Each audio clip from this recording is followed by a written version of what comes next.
오늘 화면에 보이시겠지만은 사회와 경제의 총체적 붕괴, 새로운 시작 이렇게 해놨습니다. 대한민국은 생존 가능한가? 생존 전략이 존재한다면 수용은 가능한가? 우리 사회가 그걸 수용할 수 있는가?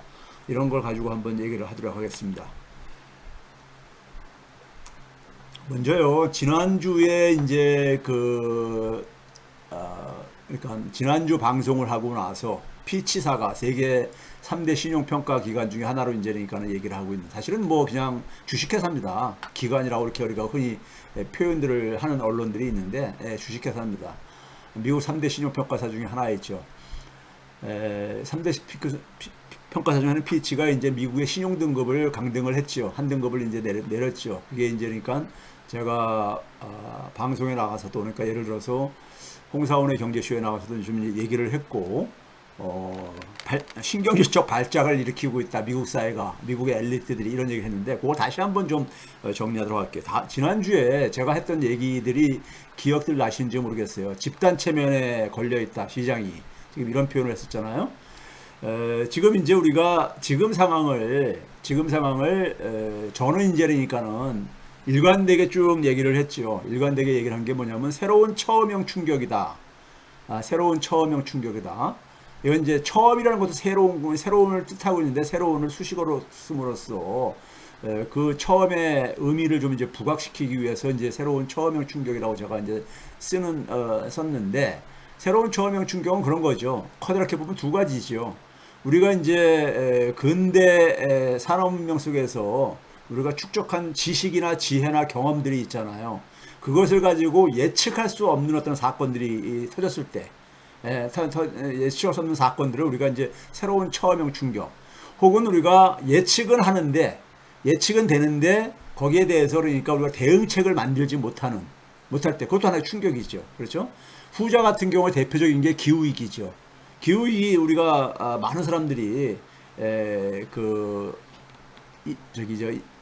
지금 진행이 되고 있다는 것에 대해서 다 동의를 하잖아요, 대부분이요. 그런데 우리가 거기에 대해서 대응책을 못 만들고 있잖아요.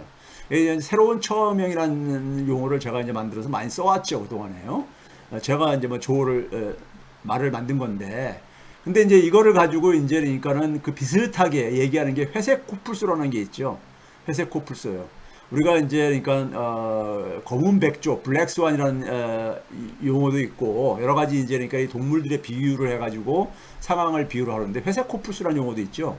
그레이 라이노라고 해가지고, 이건 뭐냐면 코뿔소는 그냥 회색이죠. 회색이기 때문에 뭐 이건 그러니까 우리가 블랙스완처럼, 블랙스완은 그러니까 굉장히 우리가 드문 경우이기 때문에, 희귀한 경우이기 때문에 이제 그러니까 우리가 일어날 확률이 작은 사건들이 터졌을 때, 일어날 확률은 작지만 굉장히 대형 사건으로 터지는 것을 우리가 이제 블랙스완이라고 우리가 비유해서 얘기한다면, 회색 코뿔소가 회색이잖아요. 그런데 이제 코뿔소는 이제 그러니까 우리가 아무래도 그 위험성을 가지고 있는 하나의 야생 동물이잖아요. 그래서 코뿔소가 다가오게 되면은 이제 크게 땅도 흔들릴 정도로, 워낙 이제 거구니까요. 예? 근데 이제 그리고 이제 코뿔소가 다가오는 그 소리 때문에, 코뿔소가 움직이면은 되게 근처에 다가오게 되면 이제 우리가 인지할 수 있다 이거죠. 그런데 이제 그게 다가오고 있는 걸 알고 있으면서도 대비하지 않아가지고 재앙에 맞닥뜨리는 상황이죠. 재앙에 맞닥뜨리는 상황이죠. 그러니까 알면서도 그러니까 대비를 하지 않는 이런 경우들. 그 제가 이제 기후위기 같은 게 그런 거잖아요. 지난주에 제가 그랬잖아요. 기후위기하고 국제금융시장하고 한국경제가 모두 동일한 이러한 성격을, 회색 코뿔소와 같은 성격을 가지고 있다는 얘기했잖아요. 기후위기 해결, 우리가 다들 알잖아요. 해결책이 뭔지 알잖아요. 근데 실행으로 못 옮기잖아요. 물론 실천으로 옮기는 많은 분들에게 박수와 응원을 보냅니다. 응원을 보내고, 그런데 이제 국가나 개인들이 다 그러니까 어떻게 보면 이제 무임승차 심정, 어떻게 보면 기회주의적인 어떤 좀 부정적으로 표현한다면 기회주의적인 어떤 하나의 이런 태도로 인해 가지고, 거기에 그러니까 적극적으로 그러니까 사실은 노력을 안 하잖아요. 국가들은 자국의 그 편의를 중심으로 이제 가고요. 대표적인 게 그 사실 부시 대통령의 그 아버지 부시요. 그러니까 이제 90년 전후에 그러니까 대통령을 쓰던 아버지 부시 있잖아요. 이 부시가 이제 그러니까는 유명한 말을 했잖아요. 브라질인가 어디 일본에서 거기서 세계 이 기후 위기와 관련한 기후 위기 정상회의에서 미국의 지금 미국 시민들은 현재의 그러니까 생활을 포기할 수 없다 이거죠. 그러니까 그 에너지를 값싸게 쓰고 화석연료를 값싸게 쓰는데 그것을 그러니까 화석연료 사용을 줄이는 것에 대한 불편함을 감수할 수 없다 이거죠. 이런 얘기를 이제 쓰는 게 하나의 상징적인 하나의 표현이죠. 그렇죠. 그다음에 근데 국제 금융 리스크도요. 이게 마찬가지죠. 오늘 좀 얘기를 하겠지만은 국제 금융의 문제는 뭐냐면요. 이지머니예요. 주요 국가들 소위 말해서 근대 산업문명 속에서 핵심 선진국이라고 얘기하는 미국, 유럽, 서유럽, 그다음에 일본 뭐 이런 나라들이 뭐 영국도 서유럽에 포함을 시켜서 지금 얘기를 한 겁니다. 이런 나라들이 돈을 엄청 찍어댔잖아요. 돈을 엄청 찍어댔어요. 금융위기 이후부터 해가지고요. 일본은 그 전부터 그랬고 이것이 만드는 하나의 부작용이 있을 수밖에 없잖아요. 세상에 공짜라는 게 없거든요. 이걸 이제 우리가 영어로 이지머니라고 그러죠. 근데 이 이지머니를 그러니까 사실 이지머니와 헤어질 결심을 해야 되는데 우리가 계속해서 그러니까 제가 늘 비유를 하잖아요. 몰핀을 가지고 계속해서 그러니까는 이 문제를 회피해 왔던 거예요. 몰핀을 맞으면서 2000년 이후부터 지난 한 20년 넘게 몰핀으로 계속해서 그러니까는 그 문제를 그러니까 회피해 왔던 거예요. 근데 지금 계속해서 그 문제가 이제 커져가고 있잖아요. 눈덩이처럼 커져가고 있잖아요. 근데 이거하고 헤어져야 되는데 헤어질 결심을 못하는 거죠. 못하는 거예요. 그런 점에서 이것도 회색 콜불소지요. 피치사가 여기에 대해서 그러니까는 일종의 그러니까 경고를 보낸 거예요. 그다음에 한국 마찬가지죠. 제가 그동안 얘기했잖아요. 한국은 부채 모래성이라고. 부채 모래성. 이거 지금 부채 모래성이라는 게 뭡니까? 모래성은 기본적으로 우리가 경고하지가 않잖아요. 모래로 쌓은 성이라는 것은 우리가 그렇죠? 이것도 기본적으로 우리가 헤어질 결심이 필요한 거죠. 근데 못하는 거죠. 예? 우리가 이 부채 모래성을 쌓으면서 만들어진 게 부동산 카르텔이라 그랬잖아요. 부동산 카르텔에 대해서 제가 수차례 얘기를 했잖아요. 칼럼도 쓰고요. 그렇죠? 그러면서 뭐냐면은 집단 체면을 걸고 있다 했잖아요. 예? 집단 체면을 걸고 있는 건 뭐냐면 또 연준이 계속해서 그러니까 돈을 풀어줄 거야. 예? 돈을 풀어줄 거야. 이지머니를 계속 공급해 줄 거야.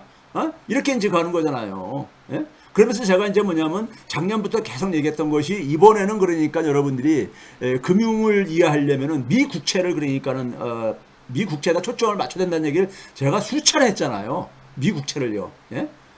그렇죠? 미국채의 많은 부분이 가장 핵심적인 게 담겨 있기 때문에 예? 그런 얘기를 했잖아요. 그거 잠시 다시 또 얘기할게요. 그러니까 지난주에 얘기한 게 뭐냐면 알면서도 고통스러워가지고 그냥 모두가 외면하는 상황이잖아요. 지금요. 외면하는 겁니다. 예? 외면하는 거죠. 알면서도 기후위기도 그렇고 국제금융도 그렇고 한국경제도 그렇잖아요. 예? 한국경제도 뭐예요? 우리나라 국민들 중에 절반 이상이 집을 가지고 있는 사람들, 부동산에 대해서 그러니까 이런 부채물 회사에 대해서 비판적으로 생각하시는 분들도 집값 떨어지는 것에 대해서 굉장히 이해관계들이 있잖아요. 예? 이 관계 있잖아요. 그거를 그러니까 사실은 그렇게 편하게 받아들이지 못하는 거죠. 편하게 받아들이지 못하는 거잖아요. 예?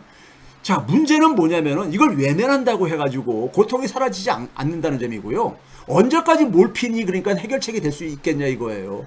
이거는 사실은 우리가 상식이잖아요. 경제는 상식을 넘어설 수가 없어요.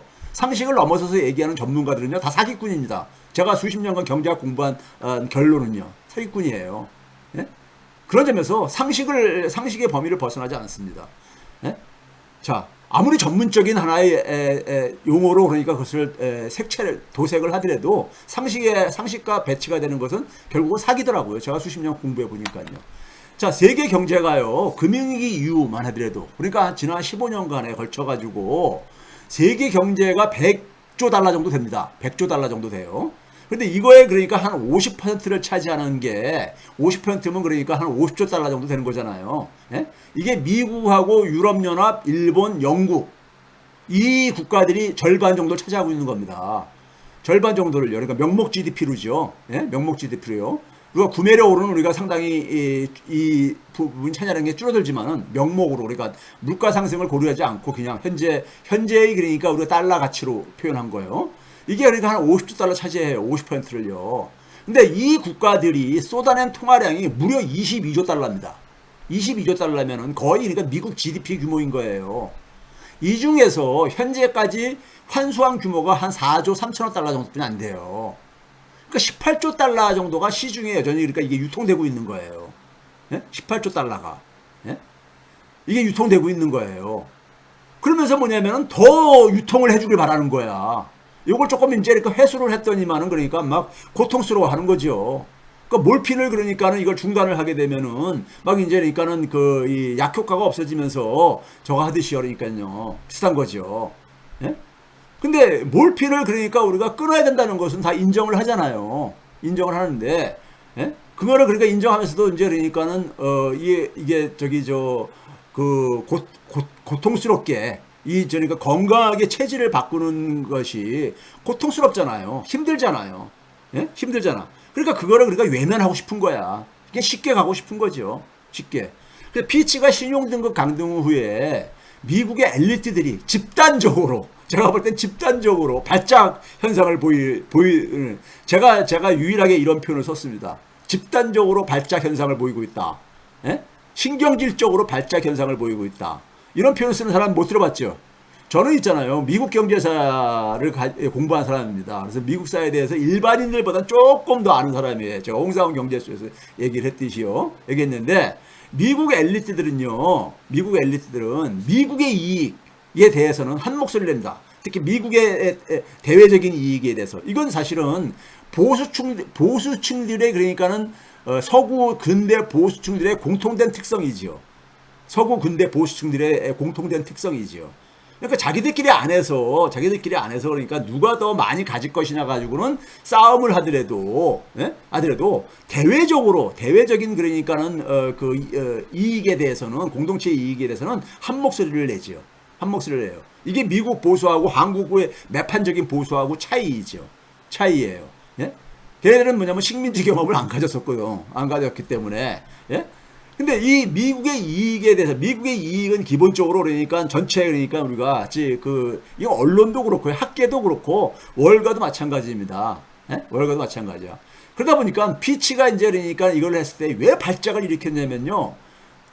미 국채 가격들이 폭락을 했거든. 특히 이제 중장기 국채들이요. 그동안 제가 지난번에 보여드렸잖아요. 2년에서 10년물 이 국채들은 가격이 수익률이 그러니까는 안 올라갔다고. 예? 그걸 제가 이제 뭐냐면 집단체면이라는 표현을 썼잖아요. 집단체면으로. 자, 미 국채는 다시 한번 말씀드릴게요. 미 국채는 달러의 힘과 같은 말입니다. 이거를 이해해야지 국제금융을 이해하는데 출발점입니다. 아니, 쉽게 얘기해서 달러의 힘을 믿지 않으면은 누가 미 국채를 저렇게 쏟아내는 미 국채를 저기다 투자를 하겠어요. 돈을요. 예? 자기 피 같은 돈을요. 미 국채 가격이 그러니까 폭락하게 되면 엄청난 손실을 보는데, 그렇죠? 그 미 국채 가격이 미 국채에 대한 수요가 있다는 얘기는 미 국채에 대해서 수요가 해외에서 수요가 굉장히 많이 받쳐주고 있잖아요. 미 국채에 대한 수요가 있다는 얘기는 가격이 그러니까 지지가 된다는 얘기고, 채권의 가격은 채권의 수익률하고 반대로 움직인다 그랬잖아요. 반대로요. 예? 이거는 뭐 그러니까 아시는 분들은 쉬운 얘기고 모르시는 분들은 일단 그냥 그걸 구체적으로 드리기보다는 그냥 그렇게 좀 받아들여 주세요. 미 채권의 가격하고 채권의 수익률은 반대로 움직여요.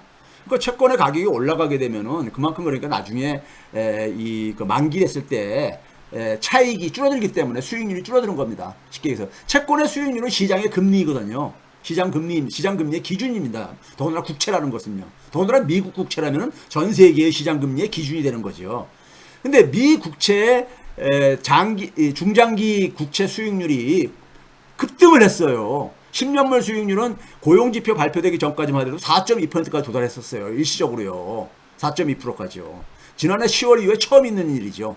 지난해 10월 이후에 처음 있는 일입니다. 지난해 10월 달에 소위 말해서 미 국채 유동성 문제가 터졌었잖아요. 예? 4.2% 도달했다는 얘기는 뭐냐면 미 국채 가격이 폭락을 한 거죠. 미 국채 가격이 폭락을 한 것은 뭘 의미하는 겁니까? 가격이 폭락을 하게 되면 미 국채에 대한 수요가 줄어들 게 아닙니까? 미 국채에 투자했다가는 손실을 보는 거니까. 우리가 주가가 따라 주식 가치가 떨어질 때 주식을 소유하고 있으면 손실을 보는 거랑 똑같은 거잖아요. 그렇죠? 그러니까 미 국채가 외면을 되게 되면은 외면을 된다는 얘기는 결국은 뭡니까? 미국에 대한 신뢰가 그러니까 미국 경제에 대한 신뢰가 그러니까 떨어진다는 얘기인 거거든요. 예? 그렇게 되게 되면 전 이 미 국채의 미 국채는 모든 전 세계 금융시장의 출발점이거든요. 예? 월가의 그러니까 사실은 기반인 거예요. 월가의 기반. 예? 월가의 기반인 거예요. 이게 붕괴되면은 예? 결국은 달러의 힘도 이게 붕괴되는 거거든요. 그러니까 이거를 그러니까 여기에 영향을 미쳤다고 보는 거예요. 영향을 미쳤다고 보는 거야. 그러니까 약속이나 한 듯이 모두가 신경질적인 반응을 보였잖아요. 신경질적인 반응을 보였잖아요. 예? 이게 뭐냐면은 제가 이제 저기 로이터 통신에서는 이렇게 해놨죠. 바이든 행정부가 피치의 결정을 그러니까 미국의 신용 등급을 그러니까 강등한 것에 대해서 비난을 하면서 뭐냐면은 이 신용평가 회사는 기본적으로 정치적인 이 디스펑션 정치적으로 이게 잘 작동되지 않는 것에 이제 이걸 이제 문제 지적한 거잖아요. 여러분 그냥 미국은 그러니까는 정부가 쓸 수 있는 국가 부채 상한선을 의회에서 승인을 받아야 되거든요. 당연한 거죠. 국회의원들이 그러니까 선출 권력들이 그러니까 국민들이 그러니까 한테 허락을 받아야 되는 거죠. 받아야 되기 때문에 그렇죠. 근데 할 때마다 그러니까는 민주당 공화당이 항상 그거 가지고 서로가 아주 그냥 벼랑 끝 전술로서 이렇게 하고 그러다 보니까는 이 시장에서는 굉장히 이제 막 짜증내고 그랬잖아요. 예? 이게 막 임박 회사가 타결을 보고 앉아 있고 이렇게 하고요. 제가 그랬잖아요. 타결은 본다. 근데 이제 결국은 뭐냐면은 마지막까지 각자들의 이익을 이제 그러니까 관철시키려고 그랬잖아요. 이게 뭐 그냥 지난 10년 이상 동안 계속 반복되어 온 일이니까요.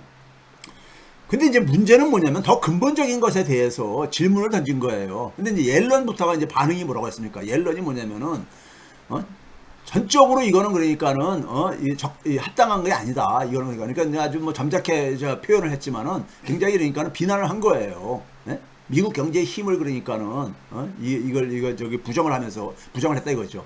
근데 여기에 이제 그러니까 학자들 중에 서머스, 제가 자주 이용하는 엘 에리언도 동참을 하고 그러니까 미국은 뭐 그러니까 보수든 그러니까 진보든 간에 미 국가 이익에 대해서는 한 목소리를 내요. 우리가 한번 봐보세요. 한반도 문제에 대해서 미국 민주당이 공화당보다 나은 게 있습니까? 없잖아요. 똑같아. 그러니까 우리가 우리나라에서 좀 약간 자유주의나 혹은 진보적인 사람들은 미국 민주당의 색깔이 공화당보다는 조금 민주당이 그러니까 좀 이제 중산층 서민층들을 좀 대변하고 그러다 보니까는 민주당 하게 되면 좀 구할 줄 알죠. 천만에요. 천만에. 대외적인 것은 대외적인 것은 똑같거나 아니면 더하기도 하죠. 때로는요. 이건 독일도 마찬가지예요. 독일의 3인당 있잖아요. 지금 3인당 정권이요. 독일의 3인주의가 소위 좌파 정당 아니에요. 독일의 3인주의도 기본적으로 대외적으로는 거의 제국주의자들과 비슷해요. 제국주의자들과 비슷해.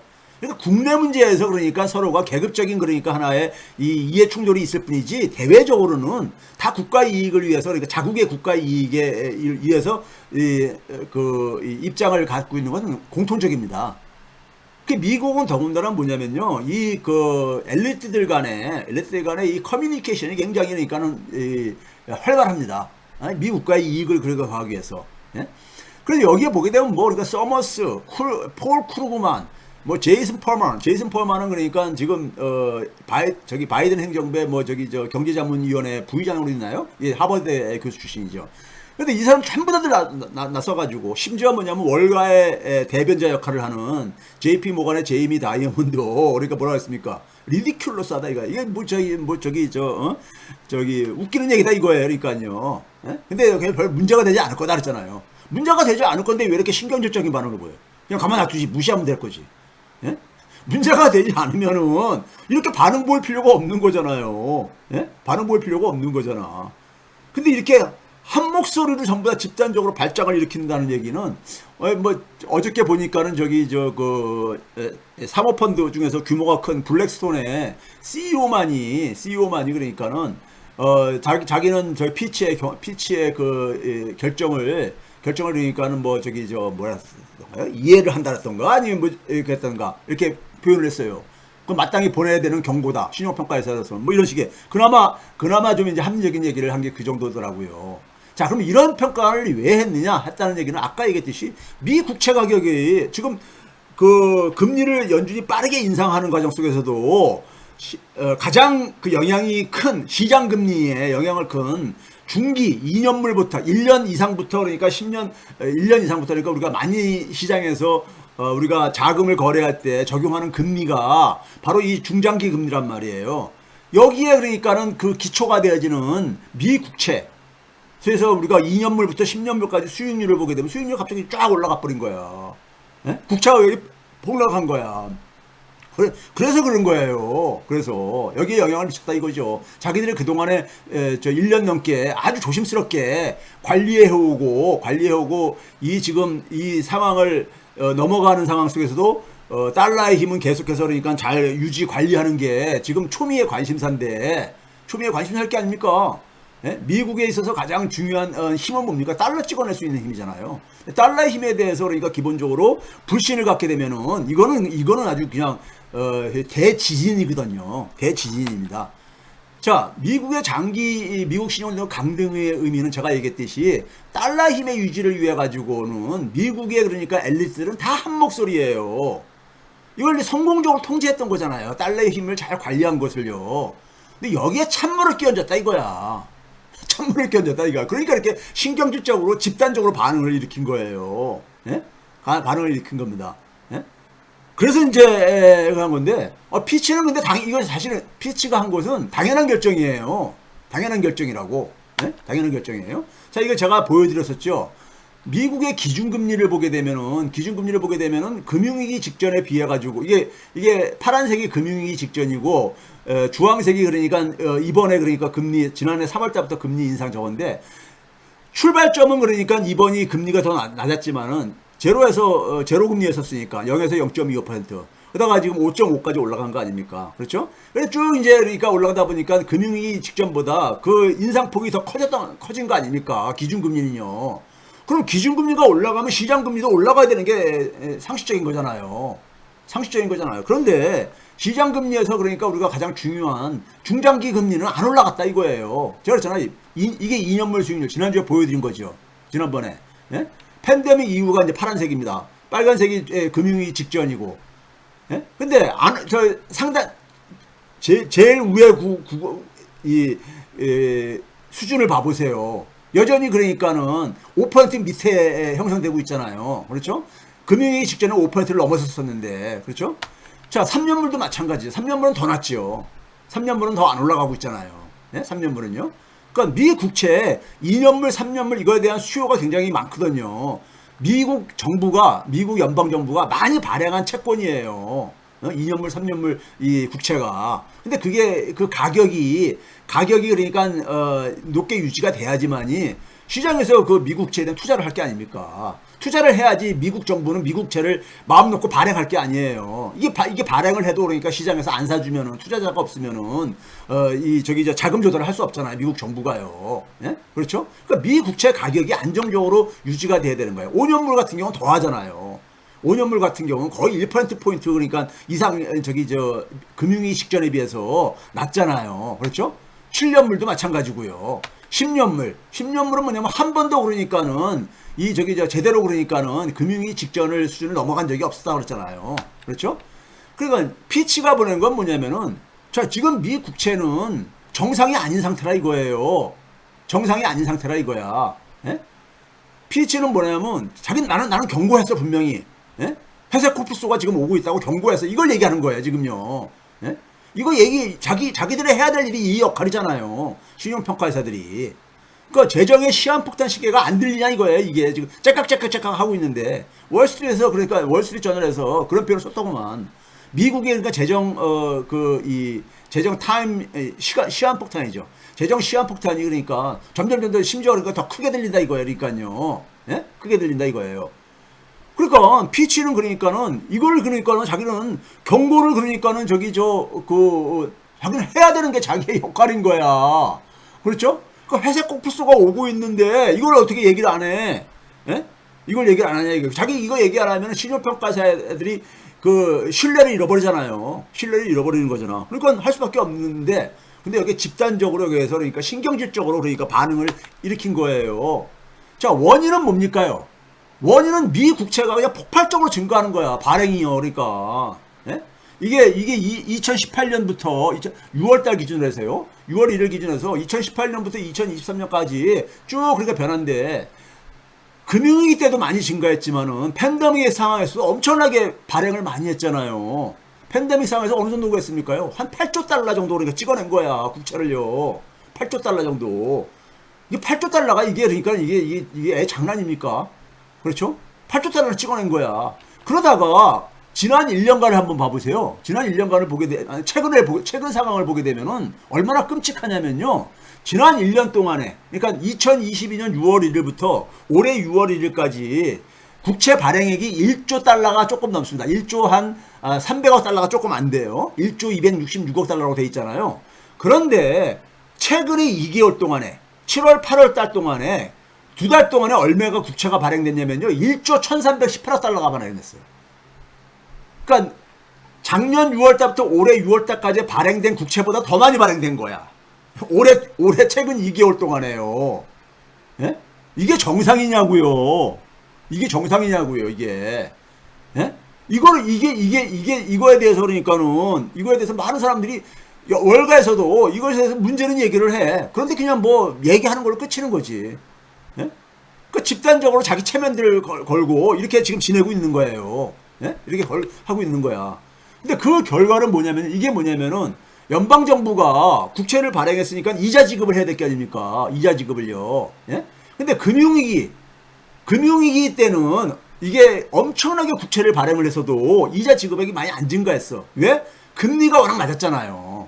금리가 거의 양적완화 하면서 제로금리로 했잖아요. 최근에 봐보세요. 2020년 이후에 보게 되면 연방정부의 이자 지급액이 그냥 스카이로켓처럼 하늘로 치솟고 있잖아요. 예? 금리도 오르고 내 발행액도 그러니까 워낙 많다 보니까는 이자가 폭발적으로 증가하는 거야. 연방정부의 이자 지급액이요. 예? 채무에 대한 이자 지급액이 예? 폭발적으로 증가하는 거예요. 그러니까는 신용평가사에서는 이거를 그러니까 가만히 이거를 얘기 안 하는 게 더 이상한 거지. 자기 책임을 직무유기지. 그렇죠? 그래서 얘기한 거야. 경고한다고. 정치권에서 맨날 읽어가지고 서로가 그러니까는 시안까지 그러니까 줄다리기 하면서 그러니까요. 자, 그 다음에 이제 해외에서도 그러니까는 해외에서 이걸 줄이고 있다 그랬잖아요. 줄이고 있다 그랬잖아. 이게 작년 5월 달부터 올해 6월 달까지 쭉 봐보세요. 이게 이제 파란색은 중국이고 일본이 저건데 양대 큰 손이잖아요. 예? 큰 손인데 일본이 줄이는 거하고 중국이 줄이는 거하고 좀 이유가 다르지만은 중국이 주도가 쭉 줄이고 있잖아요. 줄이고 있어요. 해외가 그러니까 가장 많이 그러니까 보유한 이 미국채에 대해서, 그러니까 해외에서 그러니까는 미국 정부를 지원해주고 있는 거야. 예? 달러의 힘 때문에 어쩔 수 없이요. 근데 해외 큰 손들이 철수를 하고 있는 거야. 그러니까 이 국채 시장이 지금 그러니까 불안정하고, 그러니까 제니 옐런이 그러니까 중국으로 그러니까 날아가가지고 굽신굽신하면서 하고 돌아온 이유가 바로 이거인 거예요. 이거인 거야. 자. 피치 질문에 대한 답은 예면하고 막 신경질적으로 반응을 보이면서 피치가 그러니까 미친 사람 취급하면서 그랬잖아요. 그러면서 주말에 어떤 일이 있습니까? 월가가 그러니까 핑계거리를 찾은 거야. 국제 수익률이 좀 떨어졌어. 떨어지는 아우 일자리가 고용 증가가 작업장 일자리가 나왔거든요. 작업장에는 되게 이제 그러니까는 급여를 받고 있는 고용과 피고용의 관계니까는 그걸 대상으로 하는 조사는 일자리 통계가 있고, 그 다음에 이제 가게를 대상으로 해가지고 가구를 대상으로 하는 일자리 통계가 있댔잖아요. 미국은 두 개가, 정부에서 하는 일자리 통계가 두 가지가 있댔잖아요. 그러니까 장단점이 있는 거죠. 급여 대상자 같은 경우는 자영업자가 포함이 안 되잖아요. 자영업자가. 그 다음에 가구 대상으로는 할 경우에는 그러니까 우리가 그게 포함되지만은 이제 그러니까 우리가 이 급여 대상자 부분들이 상대적으로 좀 이제 그러니까 놓치는 부분들이 있고요. 그래서 이걸 갈 때 보게 되면은 급여 대상자 일자리가 그러니까는 한 20만 개 밑으로 그러니까 연속해서 2개월 동안에 지난 6월 달에, 그러니까 지난달에 18만 5천 개가 나왔는데 7월 달에도 보니까 18만 7천 개 증가로 2개월 연속 20만 개를 밑돈다. 이렇게 나온 거예요. 근데 이것도 사실은 나쁜 수치는 아니에요. 근데 그 이전에 비해 가지고 좀 줄어들었다 이거죠. 예? 줄어들었어. 그러니까 그 다음에 이제 뭐냐면은 그 이 가구 대상 일자리는 한 30만 개가 채 안 나오고 있는 상태고, 근데 이 두 통계를 그러니까는 장단점을 그 고려해가지고 조정하는 일자리 통계가 그래서 발표를 하고 있습니다. 미국이. 근데 이게 7월 달에 이게 56만 6천 개, 한 57만 개 나왔어요. 나쁘지가 않은 거야, 지금 고용 상태가.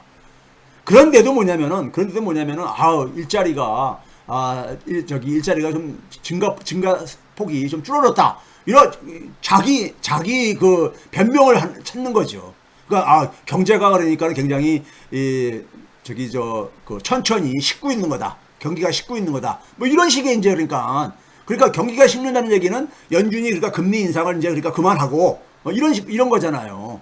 이러고 다시 그러니까 연준이 그러니까 이제는 금리 인상은 그만 종료하고 다시 이제 그러니까 이제 내릴 준비를 할 것이다. 이런 식으로 자기 체면들을 거는 거야 지금. 체면을 계속 걸고 앉아 있는 거야. 그동안에 계속 그랬듯이요. 근데 뭐냐면 실업률은 더 줄어들었거든. 실업률은 줄어들었거든. 이건 외면해. 그러니까 나쁜 거를 가지고 자꾸만 이게 막 나쁜 거를 확대 해석을 해야지만이 연준이 금리 인상하는 거를 이제 그러니까 멈출 거다. 뭐 이런 식의 이제 그 해석하는 거죠. 이걸로 가는 거야. 그래서 피치가 이제 일종의 뭐냐면 개미구멍을 만든 거예요. 예? 개미구멍이 그러니까는 우리가 뚝에 그러니까 개미구멍이 그러니까 이 뚝을 무너뜨린다는 말이 있잖아요. 개미구멍을 만든 거야. 그러니까 뭐냐면 실체를 보여준 거야. 실체를. 10년물이 그러니까 수익률 맨 오른쪽에 보게 되면 지난 1년 동안인데 쫙 올라갔다가 좀 떨어졌잖아요. 주말에 이 고용 일자리가 나오고 그다음에 애플의 그 매출액이 실망스러운 매출액이 나오면서 좀 떨어졌잖아요. 이게 그러니까요. 경기 둔화 신호로 이걸 해석하면서. 근데 여전히 뭐냐면 4%선을 유지하고 있는데 이걸 이제 좀 지켜봐야 되겠지만은 올라갈 때 한 4.2%까지 올라가 버렸거든요. 아주 급등을 해버렸거든요. 맨 오른쪽에 보시게 되면요. 그러니까 이제 신경질적으로 반응을 보이는 거야. 미 국채가격이 폭락을 하니까. 네? 그러니까 그럼 문제는 뭐냐면 피치가 이런 말을 한다고 해서 이게 그러니까 별 문제가 안 된다고 했으면은 못하는 이게 신경을 써. 네? 못하는 신경을 쓰냐고요. 근데 시장에서 이거에 대해서 그러니까 다들 뭐냐면은 두려움이 있는 거야. 네? 두려움이 있는 거야. 미 국채 문제가 사실은 그러니까 미국의 아킬레스건인 거야. 아킬레스건이라는 걸 누가 다 알아. 월가는 다 알아.